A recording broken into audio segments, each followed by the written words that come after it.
అపోస్తలుడైన పౌలు తిమోతికి రాసిన మొదటి పత్రిక 2వ అధ్యాయం. మనము సంపూర్ణ భక్తియు మాన్యతయు కలిగి నెమ్మదిగాను సుఖంగాను బ్రతకాలంటే ఎవరి కోసం చేయాలి? రాజుల కోసం ప్రార్థన చేయాలి, అధికారుల కోసం ప్రార్థనలు, విజ్ఞాపనలు, యాచనలు, కృతజ్ఞతలు. ఇవన్నీ మనం చేస్తే మనం ఎట్లా ఉంటాము? నెమ్మదిగా ఉంటాము, సుఖంగా సౌఖ్యంగా మనం ఉంటాము. ఇది మంచిది, రక్షకుడు. మన దేవుని దృష్టికి కూడా ఇది ఎటువంటిదంటే మంచిగా ఉండిద్ది, అనుకూలంగా ఉండిద్ది. ఇంకా ఆయనకి చాలా ఇష్టం ఇట్లాగా మన రాజుల కోసం, అధికారుల కోసం మనం ఇట్లా ప్రార్థన చేయటం ఆయనకి ఎంతగానో చాలా సంతోషంగా ఉండిద్ది. ఆయన సంతోషపెట్టడం కోసమే కదా మనం ఈ భూమి మీదకి వచ్చింది, ఆయన మహిమపరచడం కోసమే కదా. ఎప్పుడైతే మనం అలా అధికారుల కోసం, తర్వాత మన దేవుని రూపంలో ఉన్న దేవుని బిడ్డల కోసం, అంటే మనుషుల కోసం మనం ప్రార్థన చేస్తాము, అప్పుడు ఆటోమేటిక్గా మనకు కావాల్సినన్ని దేవుడు మనకి అనుగ్రహిస్తాడు. ఇక్కడ తర్వాత ఏమండిద్ది? 5వ వచనం, దేవుడు ఒక్కడే, దేవునికి నరులకు మధ్యవర్తి ఒకడే. దేవుడు ఒక్కడే ఉన్నాడు, తండ్రి అయిన దేవుడు ఉన్నాడు, ఇంకా యేసుక్రీస్తు కూడా ఒక్కడే. మన యేసయ్య ఎట్లా అందరి కోసం అసలు తను తాను సుఖంగా కానీ ఏమి చూసుకోకుండా ఒక పశువుల తొట్టులో తను తాను ఈ భూమి మీదకి ఒక బీదవానిగా, ఒక దరిద్రునిగా ఆయనకున్న ఐశ్వర్యాన్ని మనకియటం కోసం ఆయన ఏమయ్యాడు? మన దరిద్రతను తీసుకుని ఆయన దరిద్రుడయ్యాడు, తన ధనాన్ని మనకిచ్చాడు. కాబట్టి విమోచన క్రయధనముగా తను తాను. ఇప్పుడు ఎవరైనా ఏదన్నా హెల్ప్ చేయొచ్చు, సహాయం చేయొచ్చు, కానీ దేవాతి దేవుడు అయ్యుండి కూడా ఆయన ఏం చేశాడు? తన రక్తం ఇచ్చి, తన ప్రాణం ఇచ్చి మనల్ని ఏం చేసుకున్నాడంటే కొన్నాడు. మనం మాట వినప్పుడు పాపంలో, శాపంలో మనం పడి ఉండగా, మనం పాపలమై ఉండగానే క్రీస్తు మన కొరకు చనిపోయాను. చూడు, తన ప్రాణం ఇచ్చి విమోచన, అందుకు అందరి కొరకు విమోచన క్రయధనముగా తను తాను సమర్పించుకొనేను. చూడండి, యవ్వన కాలంలోనే 30 సంవత్సరాలు ఉన్న ఆయన తన తల్లిదండ్రులకు విధేయులయ్యింది. అప్పుడు కూడా తండ్రి అయిన దేవుని ఇష్టాన్ని నెరవేరుస్తానే ఉన్నాడు. తగిన కాలం 3.5 సంవత్సరాలు వచ్చేసరికి తన పరిచర్య ఇంకా విస్తారంగా బలంగా చేశాడు. ఇంకా యుక్త కాలంలో ఎందే ఈ పడ్డది.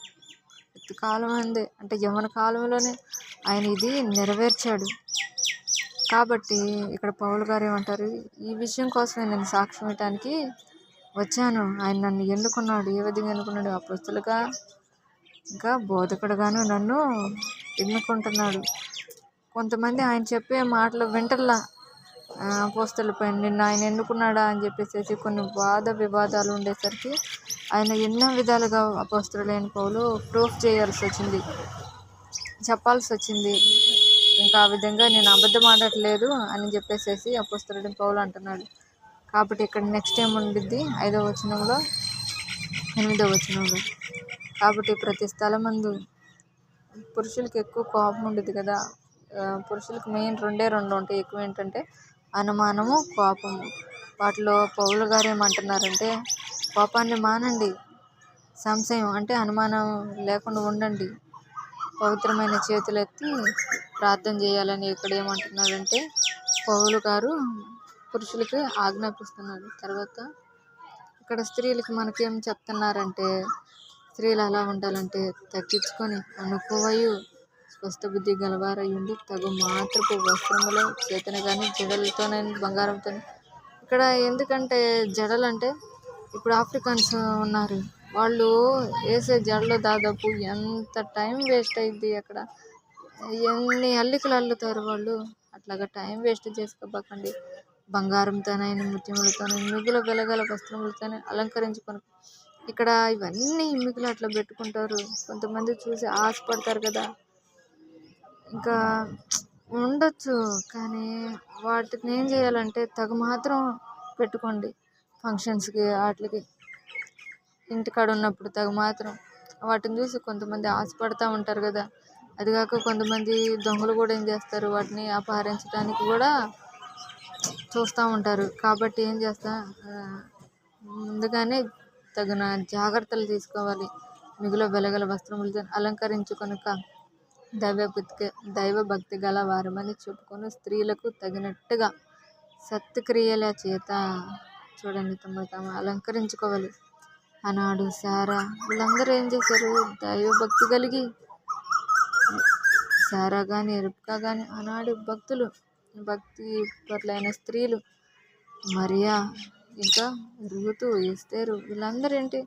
దైవభక్తి కలిగి సత్క్రియలను వాళ్ళు ఏం చేసుకున్నారు? అలంకరించుకున్నారు. అందుకని వాళ్ళు ఒక మాదిరిగా మనకి ఉన్నారు. ఇంకా నెక్స్ట్ స్త్రీలు మౌనంగా ఉండి, అంటే ఇక్కడ ఒక సందర్భంలో చెప్పారు. అక్కడ సంఘంలో స్త్రీలు మౌనంగా ఉండకూడదు, ఎక్కడ వాక్యం చెప్పకూడదు అంటారు, కానీ అది రాంగ్. కానీ స్త్రీలు కూడా వాక్యం చెప్పవచ్చు. ఇక్కడ సందర్భానుసారం బట్టి ఇక్కడ పౌలు గారు చెప్పారు. కానీ అంతేగాని స్త్రీలు అసలు మాట్లాడకూడదు, ఇంకా మౌనముద్దుగాలే అలా కూర్చోవాలని అట్లాగా కాదు. ఇక్కడ సందర్భానుసారంగా పౌలు గారు చెప్పాడు. ఇంకా తర్వాత ఈ విధంగా స్త్రీ మౌనంగా ఉండవలసిందే కానీ ఉపదేశించడం కానీ పురుషుని మీద ఇక్కడ సందర్భానుసారంగా చెప్పడం జరిగింది. ఫస్ట్ ఆదాం వచ్చారు, తర్వాత హవ్వగారు రావటం జరిగింది.